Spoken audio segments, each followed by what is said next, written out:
Friends, നമുക്ക് കുറച്ച് പ്രധാനപ്പെട്ട PYQs നോക്കിയാലോ. നമ്മൾ മുമ്പ് കുറച്ച് ക്വസ്റ്റ്യൻസൊക്കെ പറഞ്ഞായിരുന്നു അതിൽ. അപ്പോൾ അതിൽ ബാക്കിയാണ് നമ്മൾ നോക്കുന്നത്. മന്ദരോഗത്തിന് നൽകുന്ന ഗുളികയാണ് ആൽബൻഡസോൾ. ആൽബൻഡസോൾ എന്ന് പറയുന്ന ഗുളികയാണ് മന്ദരോഗത്തിന് നൽകുന്നത്. കൽക്കരി ഖനികളിൽ ജോലിയെടുക്കുന്നവർക്കുണ്ടാകുന്ന രോഗമാണ് ന്യൂമോകോണിയോസിസ്. കൽക്കരി ഖനികളിൽ അവിടെ ഉണ്ടാകുന്ന വിഷപ്പുകകളും അങ്ങനെയുള്ള പല പല കാര്യങ്ങൾ ശ്വസിച്ചാണ് ഇതുണ്ടാകുന്നത്. അതുപോലെ തന്നെ ഈ കോറികളിൽ പണിയെടുക്കുന്നവർക്കും ഇത്തരത്തിലുള്ള ചില രോഗങ്ങളൊക്കെ ഉണ്ടാകാറുണ്ട്. പല പല മൂലകങ്ങളുടെ എഫക്റ്റും ഉണ്ട്.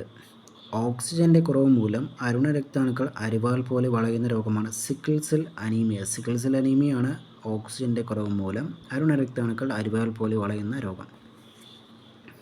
അടുത്ത് നോക്കിയാലോ. പാമ്പാടി ജോൺ ജോസഫ് ഏത് സംഘടനയുടെ സ്ഥാപകനാണ്? ചേരമാർ മഹാസഭയുടെ സ്ഥാപകനാണ്.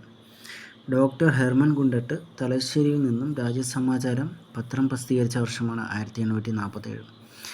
ഡോക്ടർ ഹെർമൻ ഗുണ്ടട്ട് തലശ്ശേരിയിൽ നിന്നും രാജ്യസമാചാരം പത്രം പ്രസിദ്ധീകരിച്ച വർഷമാണ് 1847. ആത്മബോധോദയ സംഘത്തിൻ്റെ സ്ഥാപകനാണ് ശുഭാനന്ദ ഗുരുദേവൻ. ശുഭാനന്ദ ഗുരുദേവനാണ് ആത്മബോധോദയ സംഘത്തിൻ്റെ സ്ഥാപകൻ. പ്രധാനമന്ത്രി മുദ്രാ യോജന ആരംഭിച്ച വർഷമാണ് ഏപ്രിൽ 8, 2015 പ്രധാനമന്ത്രി മുദ്രാ യോജന ആരംഭിച്ച വർഷം. ഇന്ത്യയിൽ ഗാന്ധിജി നടത്തിയ ആദ്യ സത്യാഗ്രഹ സമരമാണ് ചമ്പാരൻ സത്യാഗ്രഹം. ഇന്ത്യയുടെ വാനമ്പാടി എന്നറിയപ്പെടുന്നത് സരോജിനി നായിഡുവാണ്. അടുത്ത ക്വസ്റ്റ്യൻ നോക്കിയാലോ. അടുത്ത് ഫുഡ് സേഫ്റ്റി ഓഫീസർ 2020 ചോദിച്ച ക്വസ്റ്റ്യൻ ആണ് കേട്ടോ. Who among the following was the Anglo-Indian representative in the Indian Constituent Assembly? Frank ആൻ്റണിയാണ്. Who among the following was the Anglo-Indian representative in the Indian Constituent Assembly? Indian constituent അസംബ്ലിയിൽ ഉണ്ടായിരുന്ന Anglo Indian റെപ്രസെൻറ്റേറ്റീവാണ് Frank Antony. ഇതൊക്കെ rare question ആണ് കേട്ടോ, പഠിച്ചു വയ്ക്കുക.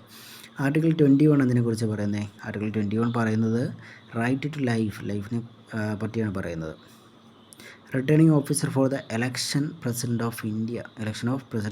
President ഇലക്ഷന് ആരാണ് returning officer? Secretary general of ഇന്ത്യയാണ് ഇന്ത്യയുടെ ഇലക്ഷൻ ഓഫ് പ്രസിഡൻറ്റിൽ റിട്ടേണിംഗ് ഓഫീസറായിട്ട് നിൽക്കുന്നത്. ആർട്ടിക്കിൾ 14 എന്താണ് പറയുന്നത്? ആർട്ടിക്കിൾ 14 പറയുന്നത് പഞ്ചായത്ത് രാജിനെ കുറിച്ച് പറയുന്നതാണ് article 14. Which article of Indian constitution deals with ഗ്രാമസഭയെക്കുറിച്ച് പറയുന്ന ഇന്ത്യൻ ആർട്ടിക്കിൾ ഏതാണെന്ന് ചോദിക്കുന്നത്? ആർട്ടിക്കിൾ 243 2, 4, 3 അതുകൂടി പഠിച്ചു വയ്ക്കുക. അപ്പം പ്രധാനപ്പെട്ട കറണ്ട് അഫയേഴ്സ് ക്വസ്റ്റ്യൻസൊക്കെ നമ്മൾ നോക്കുന്നുണ്ട്. ഉറപ്പായും സബ്സ്ക്രൈബ് ചെയ്യുക.